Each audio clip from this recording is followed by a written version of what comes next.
Shalom, Shabbat Shalom. All praises to the Most High, Yahweh, by Hashem, Yahweh Shai. Double honors to the elders and apostles of Jemas who were well, and likewise elders, Shalom to the hopeful elect. Excuse me, Salakia. Lord willing, this video is edifying. And I was with the brothers. We went to see Yahweh's messengers today, and they were going into how Esau is a compulsive liar. And I wanted to just do a further expounding on it. And one of the attributes of being a compulsive liar is having a borderline personality disorder. Um, looking what is a border?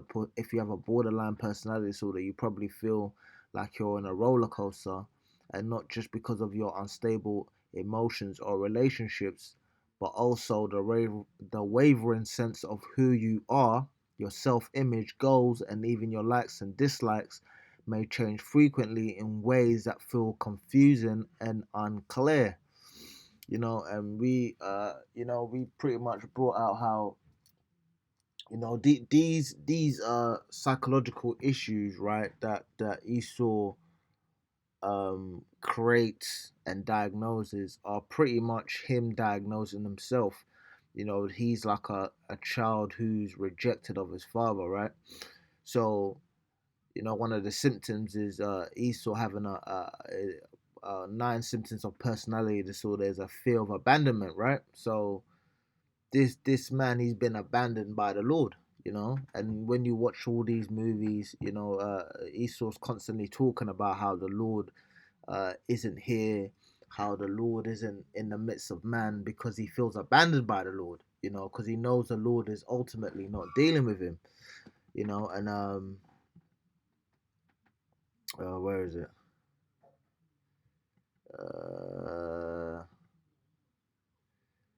Let's see. I'm gonna get a scripture quick. He heapeth to himself. And it says, this is Habakkuk 2:5. Yet also because he transgresseth by wine, he is a proud man, neither keepeth at home, who enlargeth his desire as hell, and is as deaf, and cannot be satisfied, but gathereth unto him all nations, and heapeth unto him all people.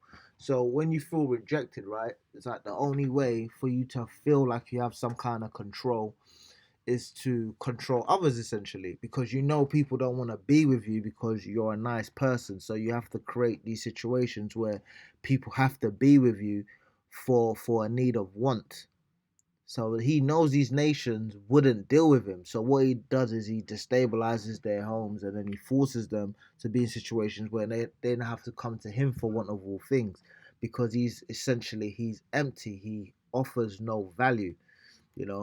This man is worthless in the eyes of the Most High, and he knows without this people would abandon him, and people would, if Esau didn't have all these, if he didn't build up his society on the backs of all these people, you think these Elamites would be coming here, these Hamites would be coming here? People don't even want to be here, man. They're here because of these quote unquote so-called federal notes that this man has, and ultimately, when all of this goes down the shitter, for lack of a better term, people are going to abandon him, because they don't want to even be around you in the first place. You disgust them.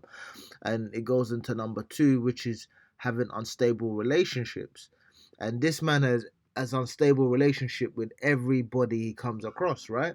He doesn't have a good standing with his woman, to the point where he now has to come into Jake's communities and create unstable relationships in Jake's communities to really kind of validate the fact that he's a demon. So it's like, look, you can't control your woman, when really and truly he can't control his woman, and he can't keep a stable relationship, because ultimately no one wants to have a relationship with you when you backtrack, when you backstab, and you don't keep your word. Your yes is meant to be yes, your no is meant to be no. And when anything above that, anything below that, anything outside of that is wicked.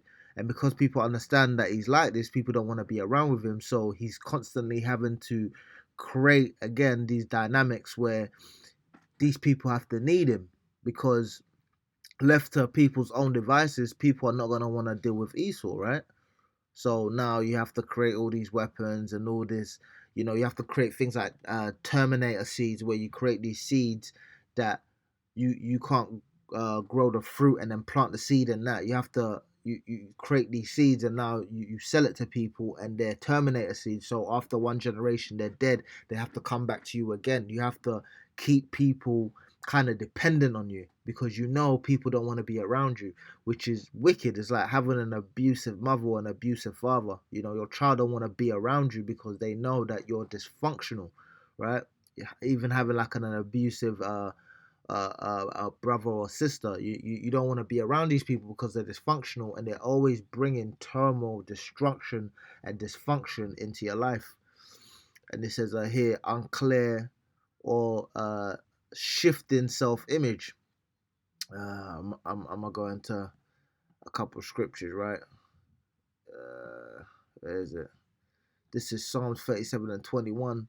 The wicked borrow and do not repay, but the righteous give generously, right? So when you're dealing with with Esau, he doesn't want to give generously. Whenever he does deals with people, it always is always dependent on these people giving them something, and they always want to take more than they give, because that's the essence of business in the Edomite world. Getting more than you give, right? Taking more than you give, always exploiting someone. And yeah, this is why people don't want to be with you, man. And this goes into his unclear or shifting self-image, because when you promise somebody something, you're not going to deal with them. If you're going to deal with them correctly, right, no one's going to want to give you more than what you're taking from them. So for you to have to do that, you have to pretend that you're good, right? But then when he pretends he's good, he at his latter end, he shows what kind of person he is. So it just shows that his self-image is not constant. He makes himself out to be, magnanimous, but really he's a demon. Because how is it that you see yourself as creating peace on earth when all the problems in the world are created by you? So now you're mentally unstable, because you're a demon, but you're pretending that you're an angel. You're a devil, but you're pretending that you're an angel. This creates an inner turmoil and conflict within yourself. You can't trust somebody like that. And even the scriptures talk about being double-minded. A double-minded man is unstable in all his ways. So he's not stable, right? Your yes is meant to be yes. Again, your no is meant to be no. Anything beyond that is wicked, man. And it says number 4, impulsive, self-destructive behaviors. Now, I mean, all of this stuff is self-evident, man. I mean, the food that he has, these electric vehicles. It says even these electric vehicles, it takes about 10 years for them to offset the carbon dioxide that it takes to create them. These are self-destructive behaviors, because you're saying you're trying to cut down on carbon emissions, but you're creating these electric vehicles which create more carbon dioxide. Makes no sense, right? But again, this is a man who's destroying his own society so he can usher in something that's even more destructive. You create all these vapes and all of this stuff that your children want to taste because it's got raspberry flavor. These are really things just to entice children. So you're destroying your own youth, man. And it goes into self-harm and suicidal behavior. And Esau is suicidal. When during the 1929 crash, it was Edomites jumping off the rooftops and stuff like that. I mean, Jake's been poor. Jake knows how to deal with being poor, man. You know, this goes into Sirach or Ecclesiasticus, right? 14 and 5. He that is evil to himself, to whom will he be good? He shall not take pleasure in his goods. There is none worse than he that envieth himself, and this is a recompense of his wickedness. And if he doeth good, he doeth it unwillingly, and at the last he will declare his wickedness. Like he's telling these people, right? Yeah, I'm gonna put this chip in your brain. I'm gonna give you a bionic eyeball to make you see, and then later on you're gonna find out that maybe the wires that's in it is it's corrosive, or you're gonna have some kind of effect, and it needs to have this. It needs to be serviced every 5 to 10 years, and now he can turn it off whenever he wants. So he's pretending he's doing something good for you, but it really is to ensnare you and to control you, man. And you'll find that out as later end, just like with these venom shots that he gave people. He made it seem like he was doing good for you, but then people started dropping like flies. So that's his wickedness coming, being known at the letter end. Emotional mood swings. When you have a borderline personality disorder, you have extreme emotional swings, like saying you feel bad for the things that you've done to people, and then turning around and saying, you know what, well, we're gonna keep all the stuff we stole from you anyway.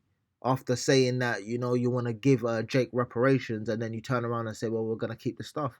This is somebody uh who's not emotionally stable. Again, going back into your yes being yes, no being no. And it says chronic feelings of emptiness, because ultimately the Lord has not the spirit that the Lord has put in him is not upright. So he's empty, he's vapid. Jake can be cool by himself, and as the elder brought out today, he said even when Jake is going off, he's in order. Even when Jake is smoking weed, right, sitting at home smoking weed, he don't bother nobody. Esau will go out and get drunk. I mean, even me, I'll speak for myself. The brothers, when brothers have a little sip of liquor, they do it at home. They enjoy their own company. They might have a conversation with a brother. You know, it's in order. We're not going out getting drunk and busting people over the head with bottles and stuff like that. And that goes into explosive anger, man. You look at Hiroshima and stuff like that. When this man gets angry, he'll wipe you off the friggin' map, man. He'll destroy your history. He'll move the borderlines. It says it here in John 10:10, the thief cometh not but for to steal and to kill and to destroy. I am come that they might have life, and they might have it more abundantly. This is supposed to be the spirit of a Jake in his right mind, man. We're supposed to be, we're supposed to spread love, man. That and a brother was talking about this today. That whole idea of kind of sowing chaos and disorder among brothers. That's a real Edomite spirit, man. You have to be careful when you have uh if you feel that spirit is within you, man, because that's completely out of order. We already have to deal with things in the world. You don't want to come among the brotherhood, and Jake is saying, yo, this brother's doing this and this brother. That's off. And really, brothers should be confronting that. We're supposed to be men and say, nah, man, you gotta get away with that stuff, man, because you're really bringing in Satan in the midst, and now you're bringing in confusion. You're bringing disorder, man. That's the spirit of an Edomite, and brothers have to get out of that feeling. It says number 9, the final one. It says feeling suspicious or out of touch with reality, and it talks about paranoia or suspicious thoughts. And it's not really paranoia or suspicious thoughts. So Esau knows through the spirit these nations hate you, man. And they have a reason to hate you, and you're suspicious of them because they want revenge for the things that you've done. This is why they don't like all these migrants coming into their home, because they know these people want revenge for the things that you've done to them, and you damn well deserve it. But here Esau, in his mind, because he's so out of touch with reality, right, he sees it as these people are wrong in the spirit for wanting revenge for what these people have done. But yet he'll turn around and say, if these people do what his people have already done to their people, that they're gonna pay for it and they're gonna want revenge. But these times you feel like people shouldn't have revenge for the things that you've done to them, but you would want revenge if they did the same things that you've done to them. That you're completely a hypocrite. You're out of touch with reality, with truth, with justice, with what is right. And it just shows how completely wicked this man is, man. I'm gonna end off with the scripture here. This is Psalms 15:4. And whose eyes a vile person is contemned, but he honoureth them that fear the Lord. He that swerveth to his own hurt and changeth not. So you're supposed to be in the spirit of telling the truth, even if it's to your own hurt, man. You might do something that's out of order, but you tell the brother, you know what, I done this, I'm sorry, And even though the brother might not see you the same way, you know what you did was right, because at least then he can deal with you accordingly, rather than lying to the brothers, and you not thinking you thinking you're getting one over in him, but really and truly the Lord is watching that, and you're gonna pay for it in the same way that Esau's gonna pay for everything he's done, man. So yeah, that I just pretty much wanted to add on to the lesson, what brothers were going into today at camp. All praises to the Most High, Yahweh, Ba'ashem, Yahweh Shai, double honors to the elders and apostles, Jim well, Shalom to the elect. Lord, within this video was edifying. Shabbat Shalom.